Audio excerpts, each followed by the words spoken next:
¿Está? ¿Se oye? Sí. Pues muy buenas tardes a todos. Muchísimas gracias por venir. Soy Noemí, la concejal de Cultura del Ayuntamiento de Santander.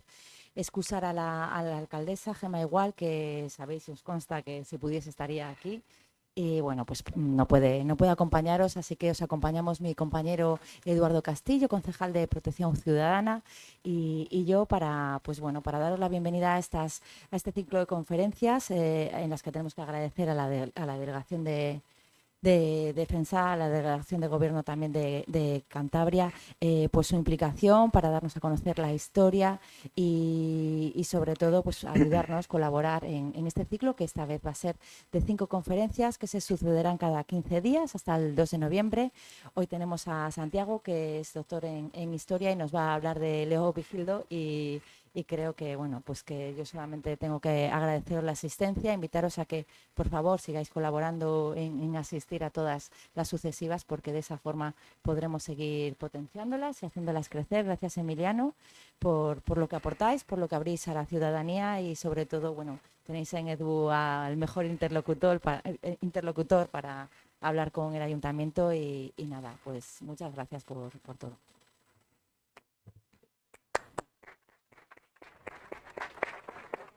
Perdón.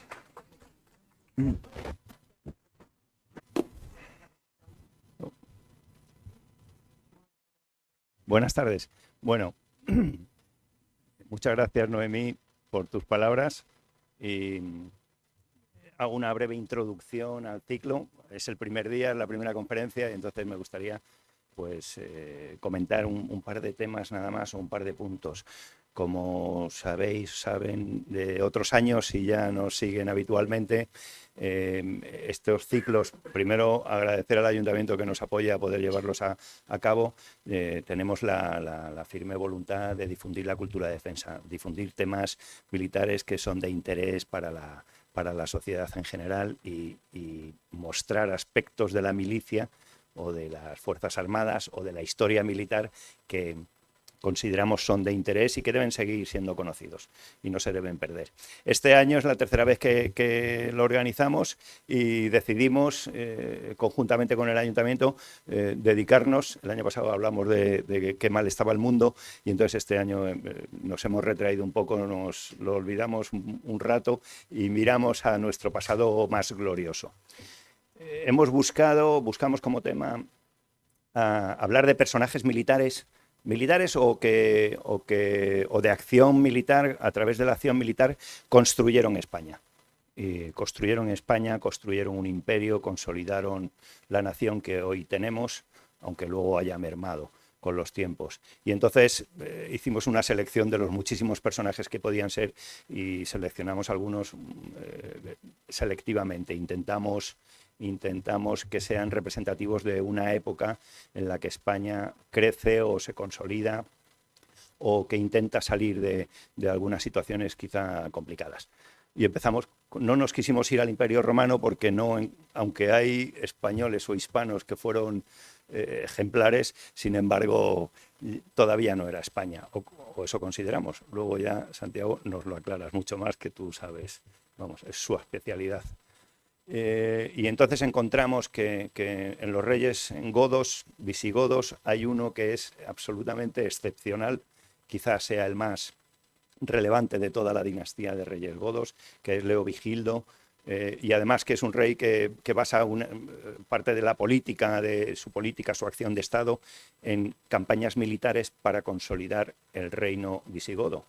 Y se dedica durante todo su mandato, excepto un año, se dedica a hacer campañas para ir consolidando, ir venciendo a los pueblos rebeldes, entre otros a los cántabros, que volvían a estar dando un poco por el saco. Pero bueno, cántabros, vascones, astures, en fin, estaba en una época en que Hispania debía estar bastante mal. Y consolida un Estado, porque ya es un Estado, luego se dirá, creo que lo dirá o que me corroborará Santiago, consolida un Estado que ya se puede llamar España, o Hispania, o España. Ya el nombre es más, distintas acepciones, quitando la parte sudoccidental de España, que todavía era imperio bizantino, creo que es un personaje fabuloso, casi mítico visto con el paso del tiempo, y uno de los pocos reyes visigodos que muere en la cama. También eso es una cosa curiosa.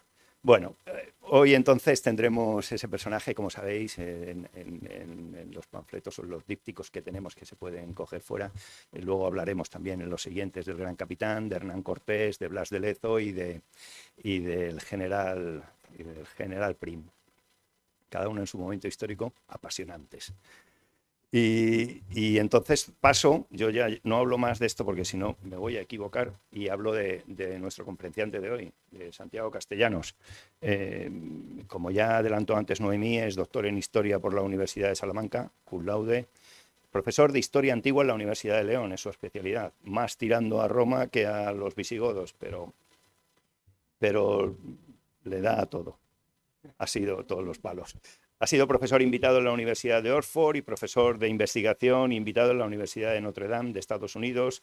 Ha llevado a cabo numerosas estancias en otras universidades extranjeras, además de participar en decenas de congresos impartiendo numerosísimas conferencias. Ha publicado numerosos artículos científicos en algunas de las más prestigiosas revistas de historia antigua y alta Edad Media, nacionales, internacionales, y ha escrito como autor único más de una decena de ensayos académicos. Además de eso, ha escrito numerosas novelas. Algunos de los libros que tienen relación, de sus libros con relación con los visigodos, pues son, los comento, Los visigodos, Los godos y la cruz, Gotia, y publica o publican dentro de una semana o dos otro libro sobre Leovigildo, precisamente, pero no he sido yo el que se lo ha inspirado, sino que ya lo venía trabajando de mucho tiempo antes, pero es una casualidad maravillosa porque tiene el tema ahora mismo en su apogeo. Santiago, muchísimas gracias por aceptar venir hasta Santander, que encima te ha tocado un día bueno, y llevábamos unos días un poco regulares, y por contarnos o hablarnos de un periodo de España que entendemos que fue grandioso. Nada más.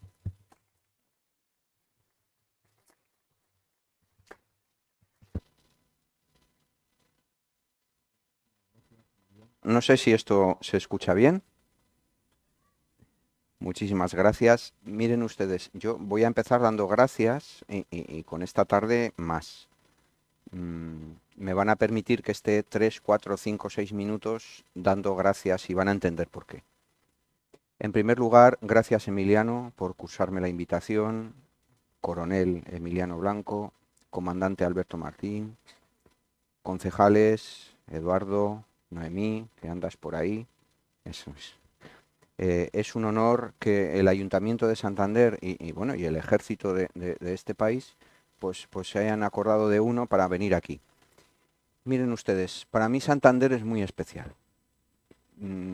Hace 53 años, yo tengo 52, una vasca y un riojano andaban por aquí y aparecí yo poco después. Estaban empezando su luna de miel y decidieron empezar por ahí. Desde entonces, el vínculo con Santander para mí es muy importante. La adolescencia y la primera juventud son recuerdos de los arquillos de Casa José, del barrio pesquero, donde estuve ayer, por cierto, y el riojano, que por lo que me dicen ha cambiado un poco, la playa del Sardinero, en fin, son muchos recuerdos de la infancia y de la adolescencia, por eso venir aquí para mí siempre es emocionante. A todo eso se añade que ya en los años, digamos, universitarios, pues tuve la suerte de contar con personas maravillosas que están en esta sala y que se llaman Juana Torres y Mar Marcos, que son catedráticas de universidad, de esta universidad tan bonita que tienen ustedes y tan eficiente, y ellas me enseñaron, aparte de otras muchas cosas que tienen que ver con la amistad y el compartir guerras, porque ustedes, claro, hablar de guerras delante de ustedes me da un poco de apuro, ¿no? Porque ustedes son militares y yo no. pero nosotros llamamos guerras, llamamos jaleos, llamamos saraos a nuestros líos universitarios.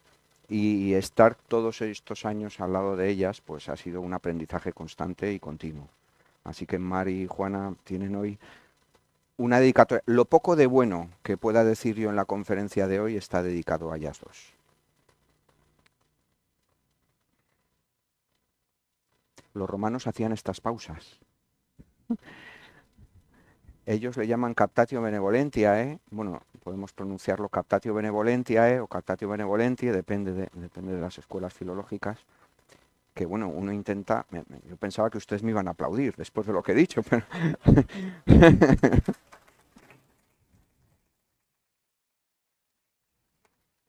Bueno, ahora muy en serio, muchísimas gracias por todo y bueno, se supone que yo tengo que hablar sobre lo vigilo. Miren, soy muy tirano del reloj y yo no les quiero aburrir. Son las 8 menos cuarto, con esta tarde que tienen ustedes aquí, tan maravillosa, hablar sobre el vigilo y los godos puede ser disuasorio. Es cierto. En general, hablar sobre los godos, se lo reconozco a ustedes, es disuasorio. Emiliano, que es muy inteligente, se ha percatado en los minutos que hemos tardado del Hotel Bahía, donde generosamente me alojan, aquí, que son 12, 13 minutos, se ha percatado de que yo soy profesor de Historia de Roma. Por eso ha hecho esa mención a lo de Roma y los godos. ¿Por qué digo esto? Primera idea que quiero colocarles esta tarde. No entendemos nada que tenga que ver con los godos si no entendemos el mundo romano. ¿Se dan cuenta? Los goti, los godos, surgen en el mundo romano.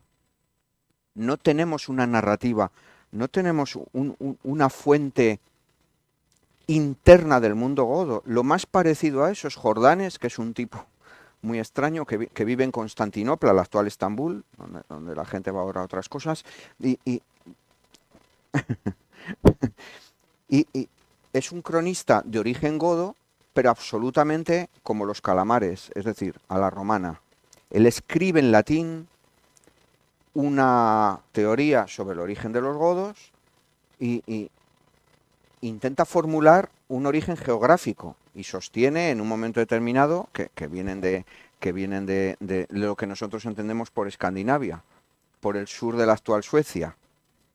Y claro, pero este es un texto escrito en latín en el siglo VI que trata de remontar un origen propiamente godo, pero absolutamente pasado por el tamiz, el filtro del mundo romano.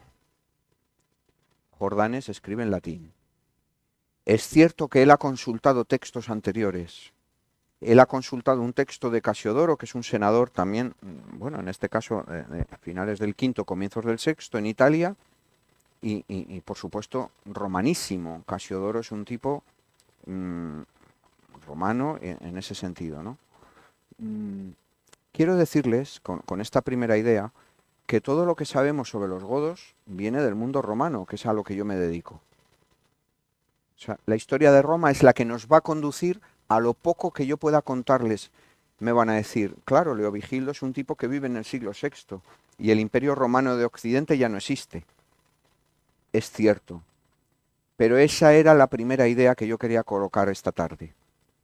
Lo que yo les vaya a contar está basado fundamentalmente en textos romanos, en textos latinos. Los godos como tales no generan una línea narrativa propia. En godo, pues salvo algunas, bueno, hay unas marcas en algunas cerámicas y en algunas piezas metálicas del siglo III, del siglo IV, del siglo V, pero enseguida la aristocracia de los godos vive a la romana, escriben en latín. Cuando empiecen a emitir leyes, van a emitir leyes en latín. Su relación con Roma es la que nos genera esa información. ¿Por qué sabemos algo de los godos y estamos aquí esta tarde? Porque les preocupó a los romanos. Si no, no. ¿Entienden la primera idea? No puedo yo venir aquí y decir, hablar de Leovigildo. Oiga, miren ustedes, ¿se acuerdan el anuncio de televisión de Gutiérrez que le veo? No sé si alguno de ustedes se acuerda. Era un profesor que empezaba a hablar en un tono monocorde y la gente se le dormía.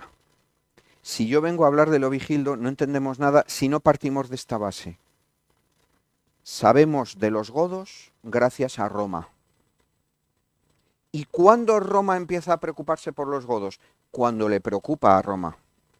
Sobre todo a partir del siglo III. Todas las fechas que yo vaya a dar aquí hoy son después de Cristo. A partir del siglo III.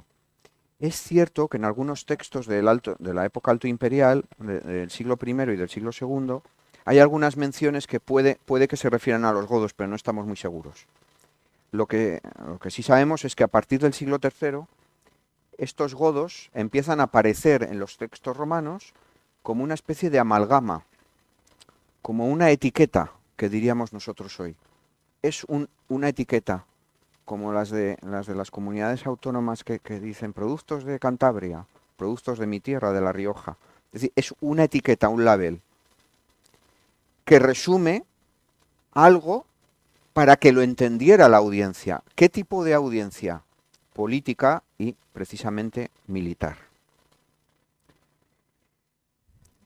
A partir del III, nuestras informaciones sobre los godos son bastante ya fidedignas. Los tenemos bastante bien ubicados, tristemente de triste actualidad en lo que hoy es, bueno, los combates que están teniendo lugar en Ucrania, sobre todo en la parte meridional y en el sudeste de Ucrania, que por cierto es donde está el jaleo militar más grande, como todos ustedes saben mejor que yo.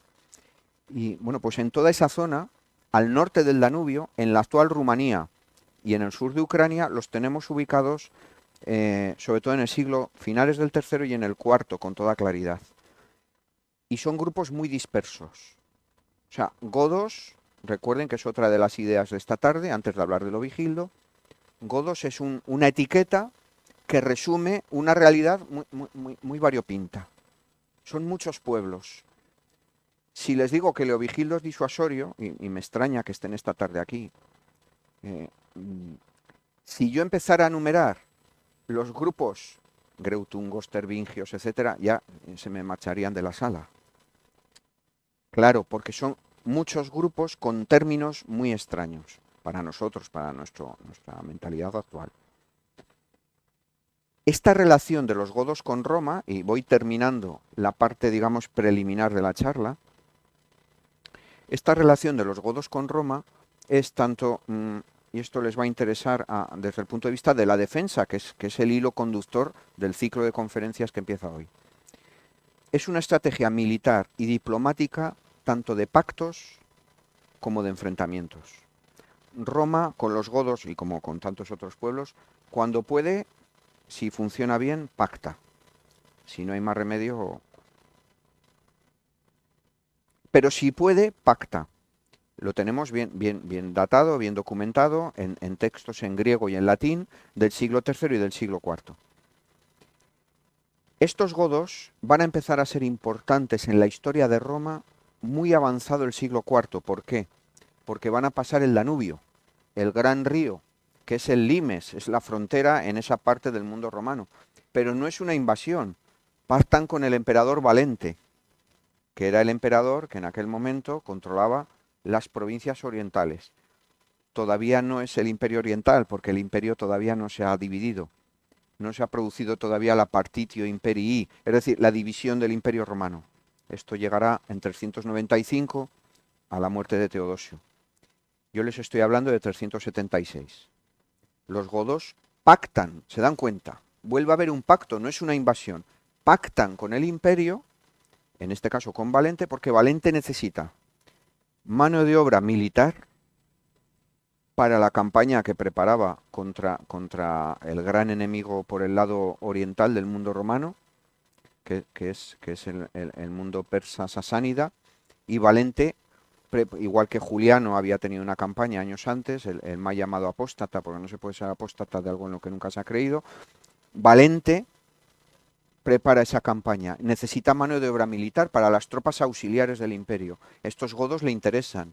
Entonces le interesa que entren a Roma, que entren al imperio. Y también como mano de obra agraria para las provincias de lo que hoy es la zona bueno, iba a decir de lo que hoy es Yugoslavia, de lo que era Yugoslavia, ¿no? Ustedes me han entendido rápidamente, toda la zona de los Balcanes. Y verdaderamente, bueno, pues ese era el pasto, pero salió fatal. No me puedo extender porque es la parte inicial de la conferencia, no me puedo extender. Las autoridades romanas no estuvieron, según Amiano Marcelino, que es nuestro informante, que era un tipo muy bien informado, porque Amiano Marcelino era un oficial, había sido oficial de los altos mandos del ejército romano y conocía muy bien los intríngulis de la estrategia de defensa del imperio. Por eso el testimonio de Amiano Marcelino para nosotros es tan importante, porque es un testimonio bien informado y crítico con la propia Roma, que le dolía. A Amiano Marcelino le dolía a Roma, porque cuando acaba sus historias dice, bueno, lo voy a decir en lenguaje coloquial, dice, esta derrota que hemos tenido se refería a la batalla de Adrianópolis, 378, 2 años después de pasar el Danubio, los godos se tienen que sublevar, porque la situación era ya tremenda desde el punto de vista que nosotros llamaríamos humanitario. Campos de lo que nosotros diríamos campos de hacinamiento, campos, claro, de refugiados, donde la situación era tremenda. Él cuenta anécdotas de esclavos y perros y tema de niños, que es tremendo. Entonces, los godos y esa victoria de 378 de los godos pone al imperio contra las cuerdas.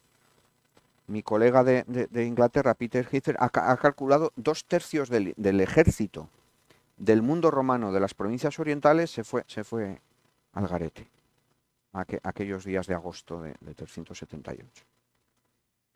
Si yo no les cuento todo esto, no entienden, no podemos entender ni Leovigildo, ni la Hispania visigoda, ni nada que se le parezca. Naturalmente, yo ahora tengo que dar un salto en el tiempo, pero creo que hemos situado un poco el origen de lo que vamos a hablar, ¿no? Es decir, que verdaderamente el mundo visigodo, que nosotros llamamos visigodo, que tenemos en textos en griego y en latín, sobre todo a partir del siglo VI, aunque hay alguna referencia a Besi, por posible anticipo de visigodos en textos de la Cancillería Militar Imperial Romana. Si yo no cuento nada de esto, podemos pensar que Leovigildo viene en un platillo volante, ¿no? Y no es así. La estrategia militar y política de los godos en el mundo romano es muy compleja y queda lejos de esta conferencia resumirla, pero se pueden ustedes preguntar, bueno, este hombre lleva un cuarto de hora hablando y está hablando de los godos en el Danubio y no sabemos muy bien dónde, y dónde está Leovigildo y dónde está Hispania, ¿no? Bueno. La evolución de estos godos posteriormente, que ya digo que dista de los límites de esta conferencia, para que ustedes se sitúen muy rápidamente en el mapa, nos movemos entre los Balcanes, Italia y el sur de la Galia.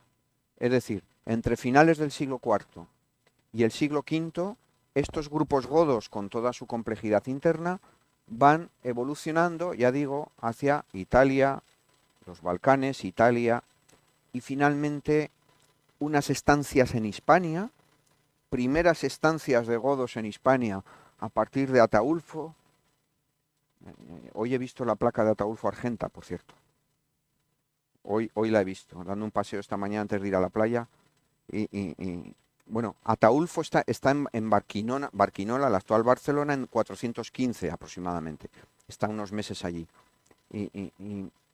Después hay un pacto entre estos godos con el imperio, porque en Hispania habían entrado otros pueblos bárbaros en 409, suevos, vándalos y alanos, que a todos ustedes les sonarán.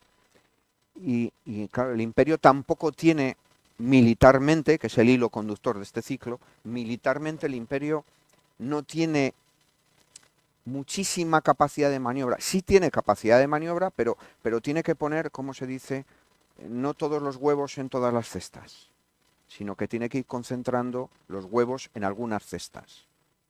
E Hispania no era una de esas cestas en ese momento. Entonces tiene que pactar con los godos, que se enfrentan a estos otros pueblos bárbaros. Esa es la primera vez que los godos han estado en Hispania. Ataulfo en Barquinona, la actual Barcelona, y luego estas campañas que les digo, estamos 416, 417, en 418 aproximadamente, son instalados en la Galia. Y vamos acelerando. Este reino de la Galia dura aproximadamente un siglo. Los godos están en el sur de la Galia, lo que hoy es Francia, aproximadamente un siglo. Tenían intereses estratégicos aquí, es decir, que los godos en Hispania tenían plazas militares, habían estado aquí, por ejemplo, en Emérita Augusta, la actual Mérida, por ejemplo, en ciudades de la Tarraconensis Oriental, o sea, lo que hoy es la Cataluña costera, sobre todo las costas de... ¿Conocen ustedes la Costa Dorada? No me digan que no, porque está llena de cántabros y de riojanos, por supuesto. Pues en esa zona había una serie de... Tortosa, toda esta parte, hay textos que parecen dar a entender que tenían ciertas bases. ¿Qué va a suceder? Que ya estamos en el siglo VI, es decir, vamos entrando directamente en el corazón de los minutos que me quedan de la charla. Estos godos, por lo tanto, han formado un reino en la Galia con el visto bueno de Roma, del Imperio Romano. Lo que va a suceder por el camino es que este reino de los godos va a seguir existiendo, pero el imperio no. El imperio de Occidente desaparece a finales del siglo V. Y sin embargo, el reino de los godos sigue existiendo en la Galia, con conocimiento, como mínimo con conocimiento, de plazas estratégicas en Hispania. Claro, todo esto, como comprenderán, forma como la base para entender que cuando el reino godo se consolida en Hispania es por algo, es decir, tiene una retrospectiva en ese sentido. Tiene un conocimiento del terreno, un conocimiento geográfico, un conocimiento estratégico, político, militar. Por motivos que ahora no vienen al caso, este reino godo va a ir basculando hacia Hispania, desde la Galia hacia Hispania. Mantienen la franja meridional, la Septimania, es decir, el sur de... No iban desencaminados, ¿no? Si ustedes han ido en coche por... Bueno, conocen todos ustedes la Costa Azul y la Provenza, no estaban desencaminados, ¿no? Que es una zona preciosa, pero con independencia de eso, controlan esa parte y se van instalando aquí. Es un reino que en Hispania, ya estamos en el siglo VI, tiene muchos problemas, porque Hispania es un territorio enorme, muy grande, con ciudades importantes y con una aristocracia con base en la propiedad de la tierra. Voy a hacer un inciso y me van a permitir que luego siga hablando. Yo antes dedicaba la conferencia a quien la he dedicado, pero en el transcurso acabo de ver que han venido mi maestro Pablo Díaz, de la Universidad de Salamanca, que está en la sala, y el maestro Ramón Teja. Entonces, hablar delante de ellos a mí me produce verdadero pavor. Y lo estoy pasando fatal porque me produce verdadero pavor hablar delante de ellos. Pero cierro el paréntesis. Y entonces, este reino, cuando Leovigildo llega al poder, es un reino que se está intentando consolidar en Hispania, pero con graves problemas que tienen que ver con la aristocracia local, que es esta aristocracia que tiene base en la propiedad de la tierra, en las relaciones de dependencia, es decir, la esclavitud, el colonato, las clientelas romanas. Es una sociedad totalmente a la romana, que viene de las transformaciones del Imperio Romano, con las sujeciones personales y las relaciones sociales y culturales y económicas absolutamente romanas. Entonces, estos godos, para empezar, son una minoría. Insisto en que no son un pueblo único, no es una unidad de destino universal, son un pueblo único con muchas ramas entre ellos, con grietas, con crisis entre ellos. Y sin embargo, fíjense, al norte de los Pirineos se impone, a partir de 567-568, se impone esta candidatura de Liuba, que es un tipo de allí, de la Narbonense, del sur de la Galia, que envía aquí a Leovigildo como rey. asociado al poder. Liuba desaparece enseguida y Leovigilo queda aquí en el poder. Estamos en torno, pues ya les digo, finales de los años 60 del siglo VI. Y Leovigilo, claro, se encuentra con un reino, ya les digo, con graves problemas. Piensen que los suevos siguen instalados en el noroeste, en la Galaequia, en el noroeste. El Imperio Romano de Oriente, todavía no es correcto decir bizantino, pero para entendernos, el Imperio Romano de Oriente tiene un asentamiento en lo que hoy es el sur de la Comunidad Valenciana, el litoral de Andalucía, más o menos. Y luego están estos poderes locales que yo les decía antes. Estos señores de la guerra, que realmente son sobre todo señores de la tierra, de los latifundios, de las relaciones de dependencia, que tejen mallas. Yo soy niño del 71 y la abeja maya para nosotros era un referente. Tejen mallas en el sentido según el cual, claro, estas células de poder local son con las que tiene que lidiar este rey. ¿Dónde va a radicar el cambio de Leovigildo y por qué es importante Leovigildo si lo comparamos con otros reyes godos anteriores? Precisamente porque va a dar el salto militar. Militar. Esto es, en los años 70 y principios de los 80 del siglo VI, emprende una serie de campañas, casi les iba a decir a todos los sitios que se les venga a la cabeza, dentro de lo que es el mapa de la península ibérica, casi a todos los sitios que se les ocurra, al sur, al norte, bueno, a muchos sitios, ¿no? Se enfrenta, por ejemplo, y sin ser exhaustivo, pero voy a poner algunos ejemplos, a lugares que tradicionalmente se habían resistido a la monarquía visigoda, a la monarquía goda, al Regnum Gothorum, al reino de los godos, como por ejemplo Córdoba, la actual Córdoba, una de las ciudades romanas más importantes de Hispania, que se había resistido tradicionalmente y bueno, Leovigilo termina por someterla. No es moco de pavo, no es un tema menor. Estamos hablando probablemente de la cara y ojos de estas aristocracias romanas que yo les decía antes, ¿se acuerdan? ¿Se acuerdan o no? O ya sé. Estas aristocracias romanas con base en la propiedad de la tierra, las relaciones de dependencia. Córdoba sería algo así como la cara y ojos de lo que les estoy contando. La crème de la aristocracia romana de toda la vida aquí en Hispania. Por poner el ejemplo contrario, nos vamos hacia mi tierra y que en parte también es la de ustedes. Toda esta zona de lo que es Cantabria, Vasconia, bueno, hoy está compartimentado todo en comunidades autónomas, pero lo que es mi tierra riojana y mi tierra vasca por parte de madre, es decir, toda esta zona también emprende campañas importantes. Cantabria, Vasconia, estamos en los años 70 y principios de los 80. ¿Se dan cuenta? Es decir, es todo un entramado de estrategias militares prácticamente anuales. Es decir, cada año, y lo podemos reconstruir en los textos latinos a nuestra disposición, tampoco se crean ustedes que son tantos, son pocos. Los que nos dedicamos a estas cosas a veces es complicado porque con pocos textos tenemos que contarles todo esto. Y uno se va de la sala a veces pensando que ha contado una milonga, pero no es así, ¿no? Podemos reconstruir año a año esas campañas. Finalmente, incluso, fíjense, conquista el noroeste, conquista el reino de los suevos, en torno a 585, ya en la fase finalísima de su reinado. Leovigilo muere en Toletum, la actual Toledo. Antes decía Emiliano lo del próximo libro. Bueno, es una novela, es decir, que no es un libro académico, entonces me da un poco de apuro hablar de esto, pero es una novela. Pero es que sale dentro de unos días. Se titula Rey de los Godos y está ambientada en Toledo en esta época.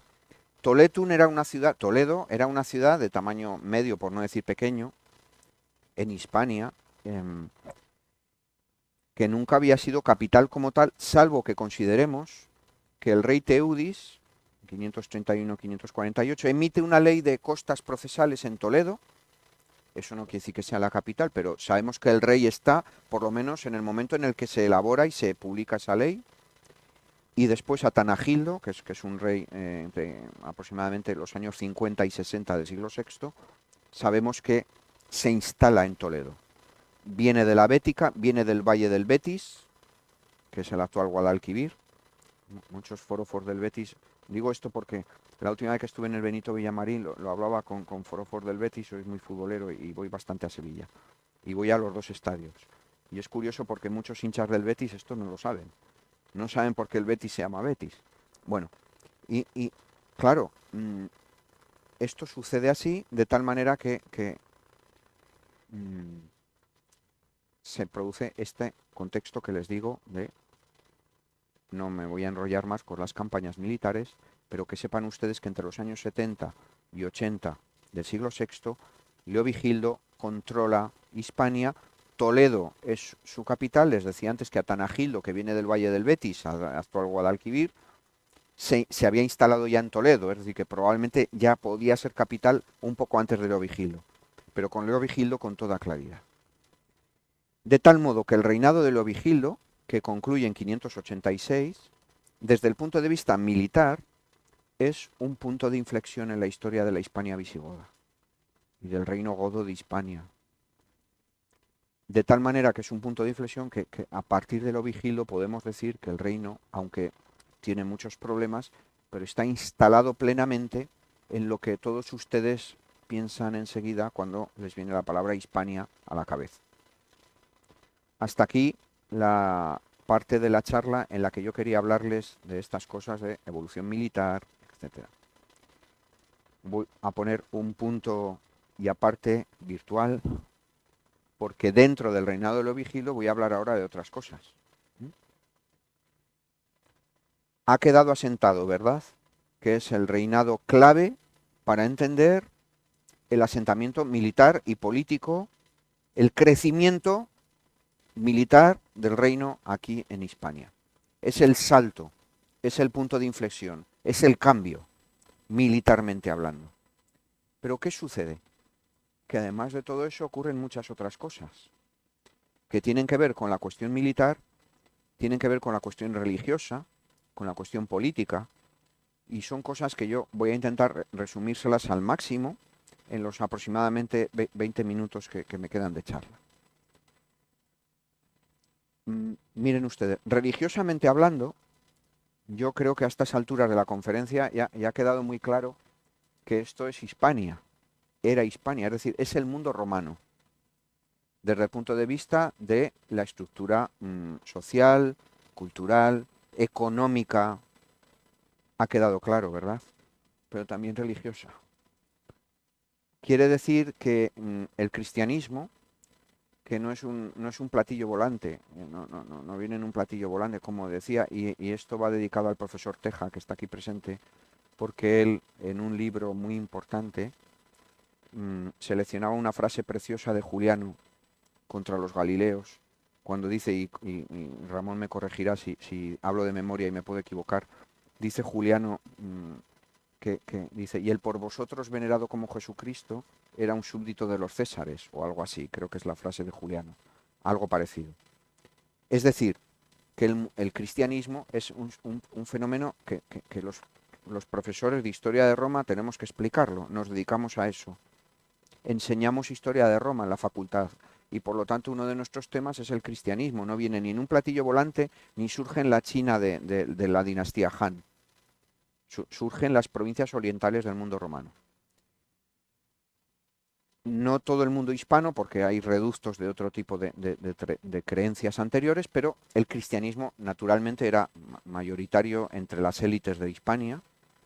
Piensen ustedes que el mundo romano, a partir de Teodosio, finales del siglo IV, que es un emperador de origen hispano, es oficialmente católico en el sentido según el cual, bueno, ha decidido seguir el credo de Nicea, el credo de Constantino en el concilio de Nicea de 325, según el cual, y les voy a pedir un esfuerzo a estas horas de la tarde, y ya me llevan un tiempo escuchando, un esfuerzo, un pequeño esfuerzo, la relación entre el Padre y el Hijo, en griego, es una relación de homoousios, es decir, de la misma naturaleza.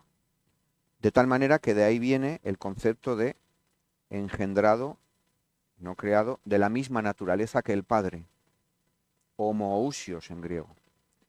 Mutatis mutandis, más o menos, esto a partir de Constantino y el credo de Nicea de 325. Luego Teodosio le da otro formato, como dicen nuestros hijos, formatea, ¿no? Los chavales formatean, le dan a la tecla y formatean, ¿no? El móvil o el ordenador.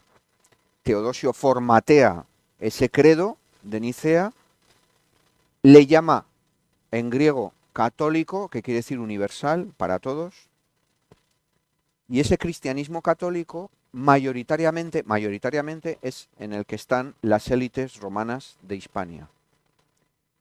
¿Qué sucede con los godos?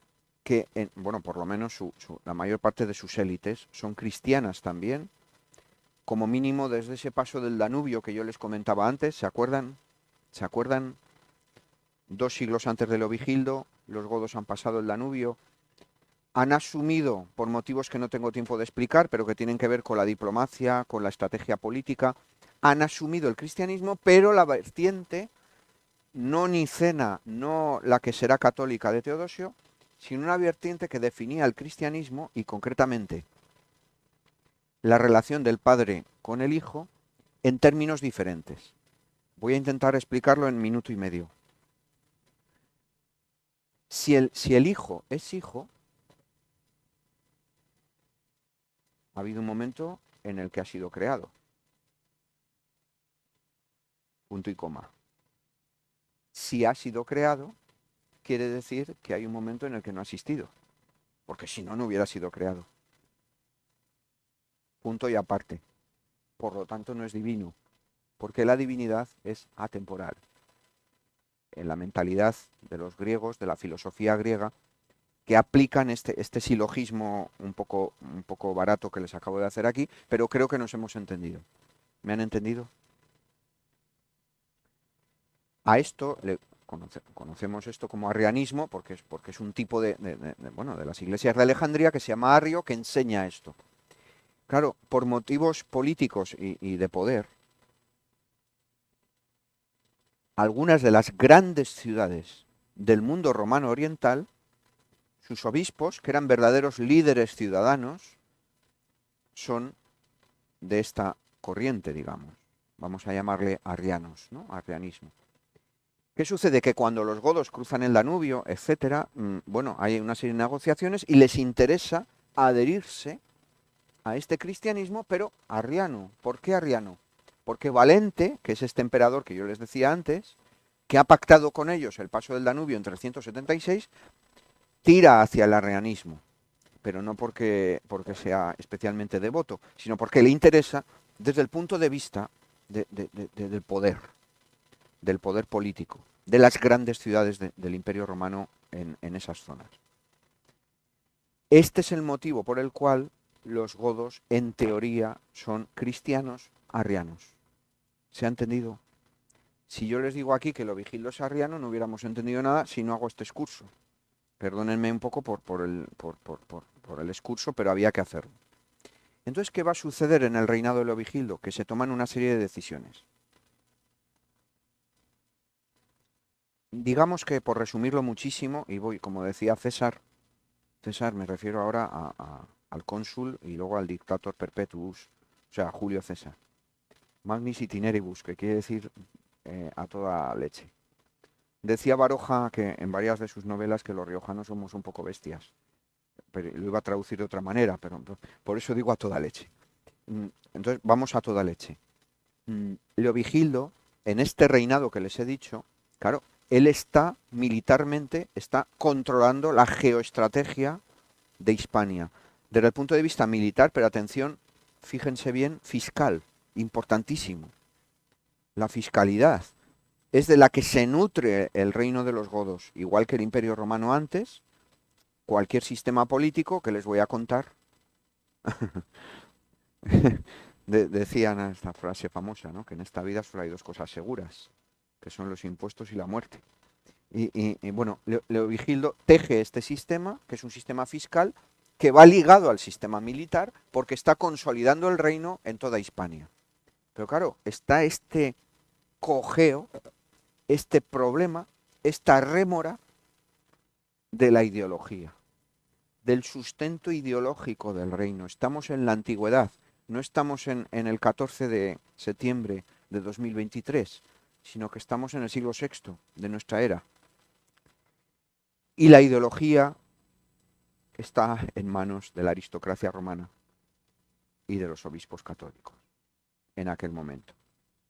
Son los auténticos líderes de cada comunidad, de esta Córdoba, lo voy a decir en términos actuales de ciudades, de esta Córdoba, de esta Barcelona, de esta Valencia, de esta Sevilla, ¿no? Son los grandes líderes. Al principio, el tipo de política que lleva a nivel religioso es una política, digamos, agresiva. Es una política que incluso, bueno, algunos autores han hablado de persecución contra el catolicismo. En el estado actual de nuestros conocimientos, bueno, es un tema que discutimos un poco entre nosotros. No tenemos nada claro esto, pero sí es cierto que hay una hostilidad. Y lo que va a intentar al principio es, ¿cómo les diría yo? Que el arrianismo tienda puentes hacia el catolicismo. Venid. Concilio de Toledo 580. Es un concilio arriano que se celebra en Toledo en 580. Teológicamente hablando, tranquilos que no voy a explicar más de teología, de lo que he contado antes, teológicamente hablando es un concilio que intenta seducir a los católicos para que se avengan al arrianismo. Les facilitan las cosas, desde el punto de vista, por ejemplo, del bautismo. Les facilitan la conversión. Intenta erosionar las barreras que separaban a los arrianos de los católicos, pero al mismo tiempo sabemos que había una hostilidad con respecto a obispos católicos, es decir, que hubo exilios, por ejemplo. Hubo exilios de obispos católicos por orden de Leovigildo. Otros exilios fueron, pensamos, voluntarios. Por ejemplo, Leandro de Hispalis, Leandro de Sevilla, hermano mayor de Isidoro. Dice Gregorio Magno, y cito de memoria y me puedo equivocar, pro causis fidei visigozorum, por causas de la fe de los visigodos, dice Gregorio Magno, que es obispo de Roma entre 590 y 604, que había conocido a Leandro en Constantinopla, dice, Leandro se fue a Constantinopla, que era la capital del Imperio Romano de Oriente, dice, por causas de la fe de los visigodos. Y cito textualmente. Pensamos que probablemente es una misión política, que se ha ido a Constantinopla a pactar, a recabar, a pedir del emperador apoyo militar y financiero para la revuelta de Hermenegildo. Supongo que algunos de ustedes cuando vieron el cartel de Leovigildo pensaban que íbamos a hablar de Hermenegildo. Pues ha llegado el momento, ¿no? Brevemente. Leovigildo tiene dos hijos cuando viene a Hispania que se llaman, siento los nombres, yo no crean que soy muy feliz hablando de esto. A mí me gusta más hablar del Real Madrid Club de Fútbol, pero escribo en La Galerna, que es el periódico del club, y ahora casi escribo más sobre el Madrid que sobre los godos, pero Leovigildo tiene dos hijos, que son Hermenegildo y Recaredo. Él se casa cuando viene aquí con Goswinta, que era la viuda de este Atanagildo que yo antes les he mencionado. Y claro, Goswinta controlaba, creemos, grupos aristocráticos. Al final todo es política, todo es política. Ella controla grupos aristocráticos en el Betis. No, ya digo, no el de Pellegrini, no el Real Betis Balompié. En el Valle del Guadalquivir, ella controla los grupos que habían apoyado a Atanagildo. Y bueno, Leovigildo, yo creo que con mucha habilidad, o ella o los dos, se casan. Hacen un pacto matrimonial, un pacto político y matrimonial, y esto va funcionando. Lo que pasa es que de estos dos hijos que les digo, Leovigildo envía a Hermenegildo precisamente al Valle del Betis. Lo envía a Hispalis y a Córdoba, etcétera, al sur, a la Bética. Recaredo creemos que se queda con él en el centro de Hispania. Y Hermenegildo, como todos ustedes saben, se rebela. contra su propio padre. Estamos, para que nadie se me pierda en la cronología, finales de los años 70 del siglo VI de la era. 578 aproximadamente, 579. Hay una guerra civil a partir probablemente de 580, 582. Recuerden ese concilio de Toledo que les he dicho antes, de 580. No lo confundan con el tercero de Toledo, con el que acabaré la charla, la conferencia. Y claro, hay una revuelta militar en el sur de Hispania, en pleno reinado de Leovigildo, que es el rey que está conquistando el resto de Hispania. ¿Se dan cuenta? Sí, hay una contradicción aquí, hay un problema dinástico, político, interno. Es cierto que los godos entre sí, pues muchas veces tenían estas cuestiones. Por ejemplo, al norte de los Pirineos se carcajeaban, ¿no? En latín hay dos frases preciosas. Una de ellas es morbus gozorum, que es el morbo o la enfermedad de los godos, que lo utiliza Fredegario, otro nombre de estos, que no pondremos a nuestros nietos, ¿no? Fredegario y detestabilis consuetudo, que lo usa Gregorio de Tours, para referirse a lo que hacían los godos, que era matarse entre ellos para acceder al poder. Quiero decir que el conflicto interno no era nuevo, ya venía de lejos. Pero claro, Hermenegildo se rebela contra su padre y hay una bandera ideológica religiosa, que es el catolicismo. Dicho en otros términos, Hermenegildo se convierte al catolicismo. Pacta con Leandro, que es el gran líder de Hispalis, de la actual Sevilla. Leandro, ya se lo he dicho antes, se va a Constantinopla a buscar apoyos militares y financieros del mundo romano, del mundo romano oriental, para su revuelta. Y esto es tremendo, es una guerra civil tremenda, que además no solo es guerra civil, es una guerra familiar, de un hijo contra un padre, que además el otro hijo se ha puesto del lado del padre. Naturalmente el otro hijo es Recaredo. Isidoro de Sevilla, que es el hermano menor de Leandro, dice, y cito también textualmente, dice que es un bellum plusquam civile, o sea, una guerra más que civil. De hecho, la expresión guerra civil viene de los romanos, es el bellum civile de la República Romana. ¿Qué quiere decir guerra civil en latín? Es la guerra de los ciudadanos, de los cives, de los miembros con derecho de la civitas. Se enfrentan entre ellos. Isidoro usa este término, que es un texto precioso, porque claro, está rescatando de la terminología política romana una etiqueta para definir una guerra que es de los godos. Pero claro, evidentemente Isidoro escribe en latín y se expresa en latín. ¿Se acuerdan lo que les he insistido toda la tarde? Son aristocracias romanas. Piensan militarmente, geoestratégicamente, ideológicamente en Roma. Es su referencia. Esta guerra concluye como todos ustedes saben, no les cuento nada que no sepan, con la derrota de Hermenegildo, ¿verdad? La victoria de Leovigildo. Sabemos que Hermenegildo es ejecutado.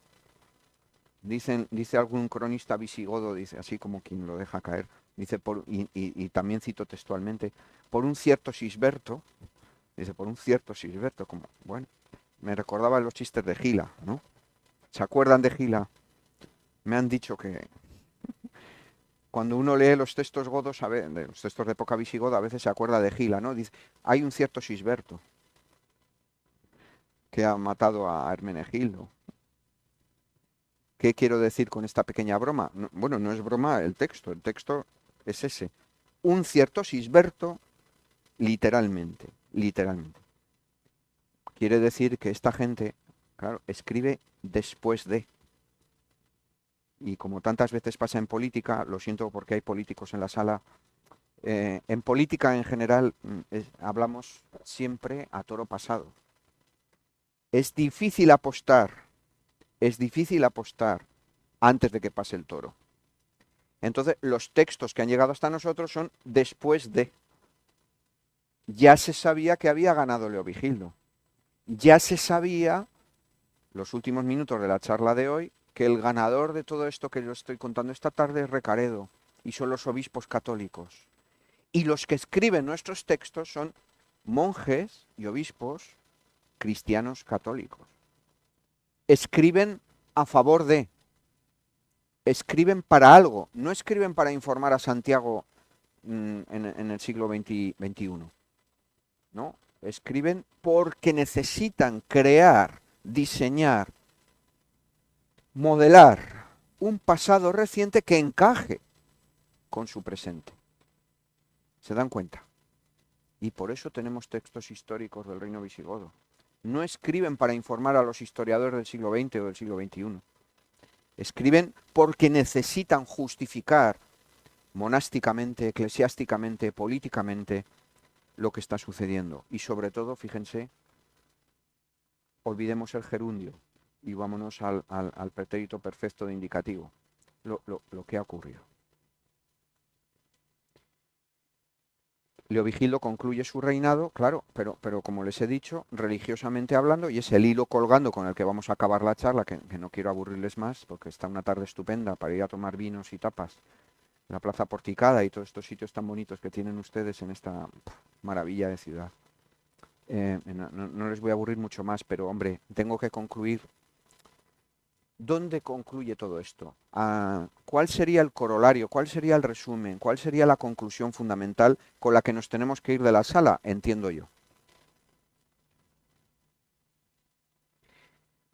Cuando muere Leovigildo en 586, digamos que los deberes por hacer, ahora que empieza el curso académico, los deberes por hacer los va a terminar haciendo su hijo menor, o sea, Recaredo.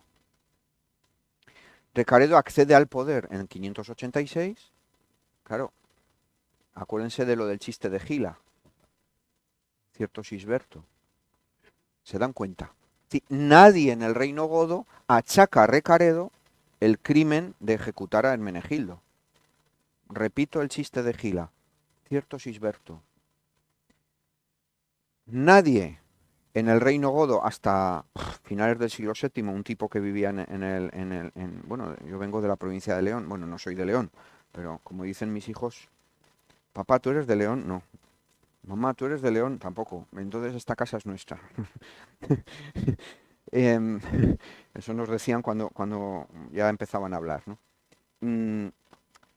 En León, a finales del siglo VII, hay un texto que dice que efectivamente este Hermenegildo se ha convertido al catolicismo. Pero bueno, este es un tipo un poco extraño que ahora no viene al caso. En los textos, digamos, normativos generales del reino, nadie de los textos importantes nos dice que Hermenegildo se convirtiera al catolicismo. Lo sabemos por otro tipo de textos, que vienen ¿de dónde? De fuera. Por ejemplo, de la Galia y por ejemplo de Italia, que claramente hablan de esa conversión de Hermenegildo al catolicismo. ¿Se dan cuenta? Es lo que los profesores de Roma, bueno, lo que se suele llamar la damnatio memoriae, o sea, borran la memoria, suprimen ese recuerdo, ¿por qué? Porque interesaba construir la idea de que efectivamente la apoteosis, el campeón del catolicismo es Recaredo. Y todo lo que no sea esa evolución lineal es oscuro, no existe. Como dicen los aficionados al cine, funde en negro. Funde en negro. Lo cierto es que Recaredo efectivamente va a llevar al reino godo al catolicismo, y con esto voy a acabar la conferencia, va a llevar al reino godo al catolicismo. Desde el punto de vista militar, el foco que quedaba, digamos, hay dos focos militares, que ya les he dicho que es el ciclo, el hilo conductor del ciclo de conferencias. Hay dos focos militares que quedan pendientes, sobre todo uno de ellos, que es toda la zona de la costa que les he dicho antes del sudeste y del sur, que había tropas imperiales. Recaredo no lo va a solventar, tampoco lo pudo conseguir Leovigildo. Habrá que esperar al siglo VII para que las tropas imperiales salgan de aquí. Suintila en torno a 625. El otro foco es en el nordeste, toda la zona de la Narbonense, que les decía antes, porque claro, eran vecinos de los reinos francos merovingios, y tenemos detectadas varias campañas militares del propio Recaredo en ese foco, ¿no? O sea, hay dos focos militares que quedan todavía, como me decía mi amigo Celso, que es militar, pero en este caso de la Guardia Civil, de estos santos, porque estos sí que son santos que rescatan a personas en las montañas, estas montañas tan maravillosas de aquí de Cantabria y de la parte leonesa, en su caso de la parte leonesa, con helicópteros que se juegan la vida. Y a veces decía, venía ya tarde, ¿y cómo os ha ido? Y dice, ha quedado pendiente. Quedar pendiente quiere decir que los montañeros seguían en la montaña. Bueno, pues queda pendiente, es decir, que queda pendiente, el foco de la Galia queda pendiente. Pero Recaredo estabiliza la situación y se convierte al catolicismo. A todos ustedes les suena, no les descubro nada que no sepan. Tercer Concilio de Toledo, 589, es la escenificación, la teatralidad de la conversión del reino de los godos al catolicismo. 589. A partir de ese momento, lo que queda de historia del reino godo en Hispania es una historia de obispos, de monjes, de reyes, etcétera, en sintonía en el sentido de pactar por el poder. O sea, el reino godo de Hispania hasta comienzos del siglo VIII, que como todos ustedes saben desaparece, que es llamativo, ¿verdad? Que desde el punto de vista militar, en una batalla local, digamos, en la zona de Cádiz, donde yo estaba hace 15 días, en esa zona de Cádiz, de repente se disuelva el reino godo, ¿no? Bueno, esto llevaría para otra conferencia. Pero esa historia que queda desde Recaredo hasta lo que ocurrió en Cádiz en 711, en la provincia de Cádiz me refiero, en 711, es una historia de ese pacto, de el poder político con esas aristocracias que yo les decía y estos obispos. Es un pacto tripartito. Y así funcionó durante, bueno, a partir de Recaredo, siglo y medio casi. A veces, y con esto concluyo y no les aburro más, cuando pensamos en la historia de los godos y en la historia del reino godo de Hispania, se tiende a pensar siempre en el, bueno, en batalla de Guadalete, como ustedes le quieran llamar, ahora se la quieren llevar a otro sitio, bueno, son cosas que discuten los arqueólogos. A veces se tiende a pensar que como, claro, como el reino desaparece, pues todo es un desastre, en el sentido de que es toda una crisis. Bueno, es un reino que dura más de 2 siglos en Hispania, más un siglo más en la Galia. Son 3 siglos, ¿no?, de reino, de sistema político, fiscal, militar. Es un reino que funciona igual o a veces mejor que otros reinos de la Europa occidental. Lo que pasa es que a nosotros no nos toca valorar si es mejor o peor, solamente nos toca intentar explicarlo. Y quizás por eso, cuando Felipe II en el Escorial, ya nos vamos, fíjense, casi un milenio después, ¿no? Nos vamos a la segunda mitad del siglo XVI. Cuando Felipe II se siente ya mal, que se da cuenta que se va a morir, está en el Alcázar de Madrid, en el Palacio de los Austrias, en Madrid. Y se siente mal, y entonces pide que le lleven al Escorial. Lo llevan en silla desde Madrid, esto está perfectamente documentado, lo llevan en silla hacia el Escorial. Y a mí me llama la atención esta anécdota porque efectivamente sabemos que una de las cosas que había pedido era los libros de los godos. Él quería ver los libros de los godos. ¿A qué le llamaba Felipe II los libros de los godos y qué tiene que ver con la charla de esta tarde? Hacía años él había encargado a algunos de los intelectuales más brillantes que había entonces, como Ambrosio de Morales, por ejemplo, toda esta gente, les había encargado las pesquisas de ir a buscar, claro, lo que él llamaba los libros de los godos. ¿Qué era esto? Eran los códices medievales posteriores, por supuesto, al reino de los godos, porque el reino de los godos del que les he hablado yo aquí hoy es del siglo VI. Y Felipe II es de segunda mitad del siglo XVI. Es decir, que ha pasado casi un milenio. Y claro, entre medias, ¿qué ha ocurrido? Que los monjes de los monasterios medievales han ido copiando durante siglos textos de los que yo les he mencionado y otros que no les he mencionado. Ustedes creo que, o espero que se van a ir esta tarde de aquí sabiendo por qué esos textos fueron copiados. Porque había un interés ideológico, religioso, político.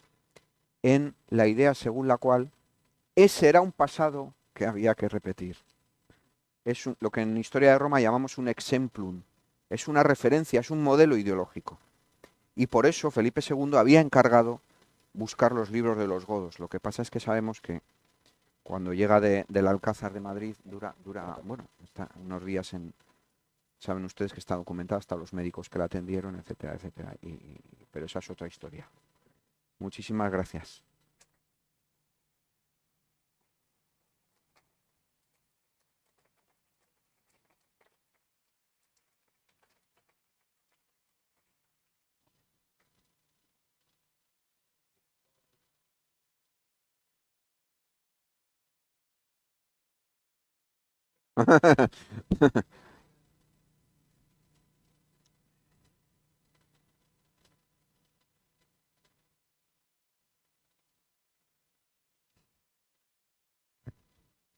Hola, muy buenas tardes.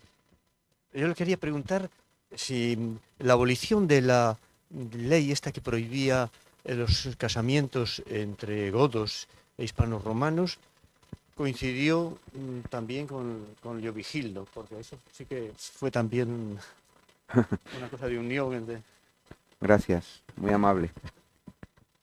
Yo se lo decía a Noemí, a la concejala que hemos estado charlando antes, que soy muy tirano con el reloj.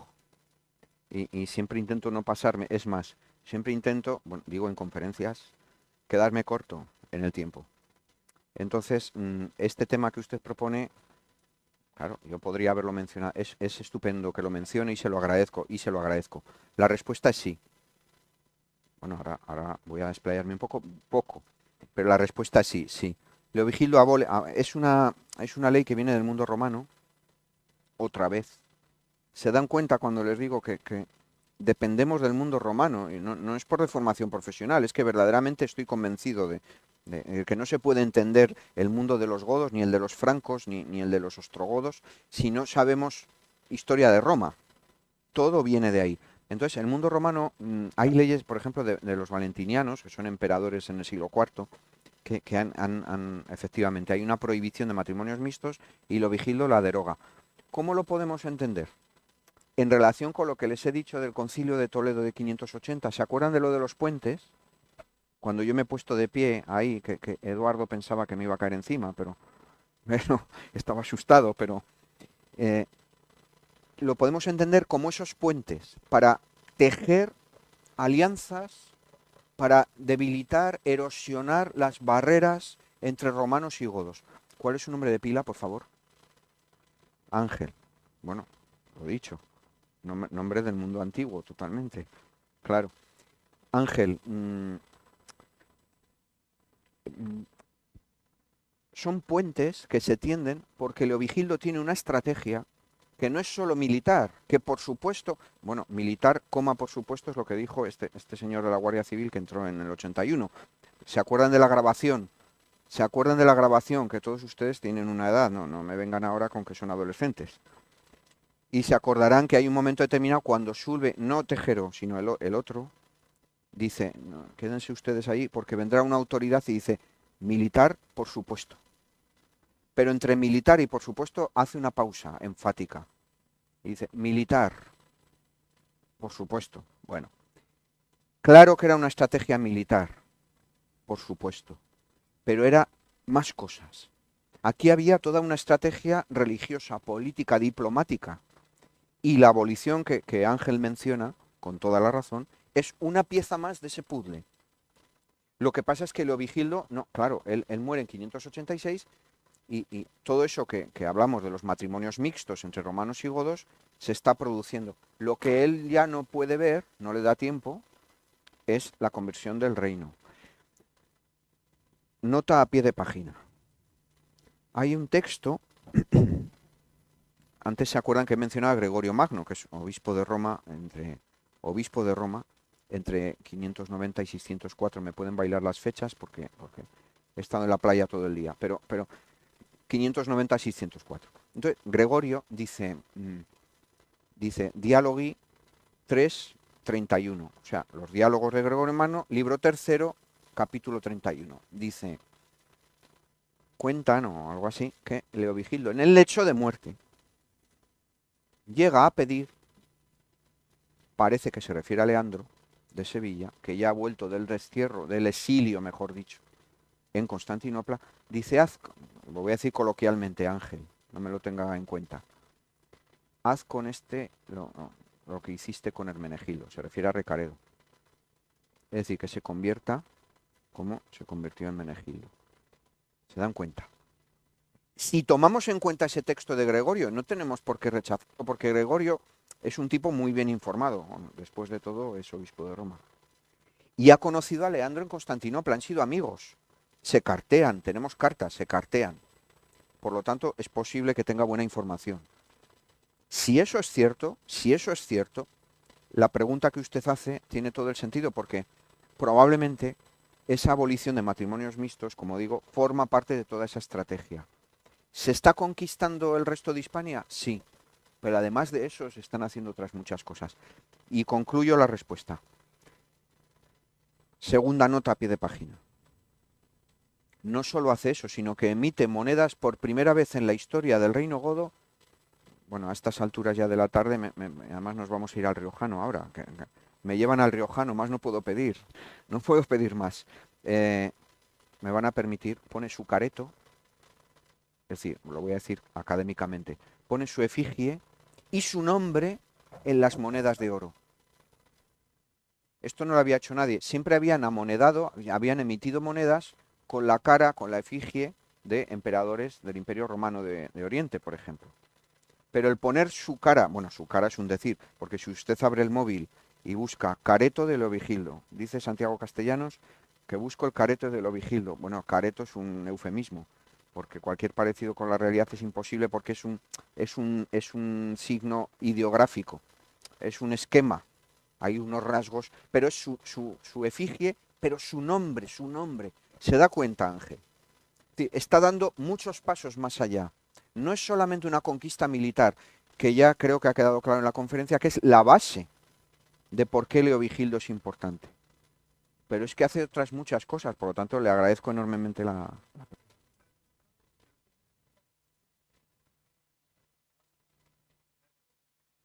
En la época de Leovigildo, pero no me quedaban un segundo ya tampoco. Sí, es cierto. Sí ocurre, sí. Pero forma parte de todo este contexto que le estoy diciendo. Pero bueno, ahora me van a permitir, antes de que nos vayamos, algunos al Riojano y otros a otros sitios, compren la novela. Compren la novela, que sale ahora en octubre. No, verdaderamente es apasionante. Es un punto de inflexión en la historia de lo que había sido Hispania.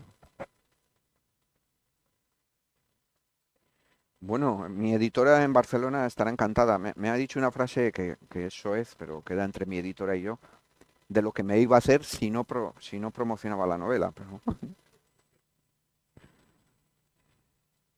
Sale en Edasa, se llama Rey de los Godos, y sale en Edasa, que es la editorial, bueno, que más vende de estas cosas. Yo no les quiero aburrir. Bueno, esta es otra buena pregunta. ¿Son pocos?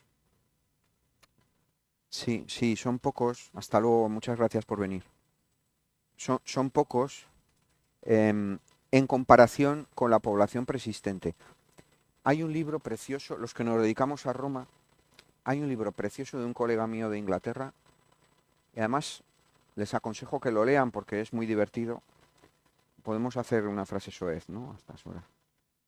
El libro se llama 60 millones de romanos, y es un libro estupendo. Digo por lo que dice usted de los cálculos demográficos. Pensamos que el mundo romano, por eso el libro de mi colega de Inglaterra se llama 60 millones de romanos. Pensamos que el mundo romano andaba por ahí. Y pensamos que Hispania, pero esto es a ojo. Lo que le voy a decir yo ahora mismo es totalmente a ojo. No tenemos tampoco unas cifras fehacientes, pero se suele hablar, los que se mojan en estas cosas, yo no me mojo, pero como usted me lo ha preguntado, hablan entre 4, 5, 6 millones, algunos incluso 8 millones, de la población de Hispania en el mundo romano avanzado. Esto por un lado. Y en cuanto a los godos, también los que se mojan, que repito que yo no me mojo, pero no porque no quiera, porque no sé, no tengo datos. Pero estos sí deben tenerlos porque se mojan. Hablan 100.000, 200.000, por ahí, 80.000. Esa es la horquilla. Volvemos a la política. Cuando hay elecciones, siempre la horquilla, ¿no? Bueno, bueno, pueden poner lo que quieran porque no tenemos, es que no tenemos ningún dato. Es como si yo vengo aquí. ¿Cuál es su nombre de pila, por favor? Asunción. Asunción, es como si yo le digo ahora a usted, vinieron 800.000. No lo sabemos. Yo lo que le he facilitado son las horquillas académicas. Aquí sí que me pongo académico, me pongo universitario. Las horquillas que se manejan por los que se han atrevido a dar cifras hablan entre 80.000 y 200.000. Lo de 400.000 ya en el mundo académico queda un poco... Sí, bueno, los libros de texto ahora pueden decir... Los libros de texto, bueno, pueden...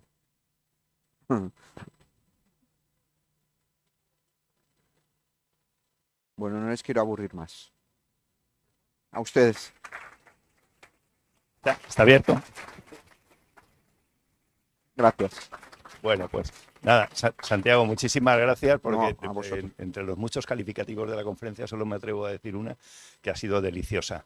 Me ha Gracias. encantado, porque Gracias. ya el resto, la información ha sido abrumadora. Gracias. Y además me has hecho pensar que he incurrido en un error, y es que no teníamos que haber empezado por Leovigildo, sino por estudiar la influencia de Roma en la creación de Bueno, pero España, eso, que era pero- de lo pero que eso es se trata. un pequeño desliz que me he permitido para que me volváis a invitar. Bueno, pues esto lo cogemos para años posteriores. Y nada más, muchísimas gracias a todos por su asistencia y espero volver a verlos por aquí en sucesivas ocasiones. Y Santiago, muchísimas No, a gracias vosotros. una vez más. Gracias, gracias.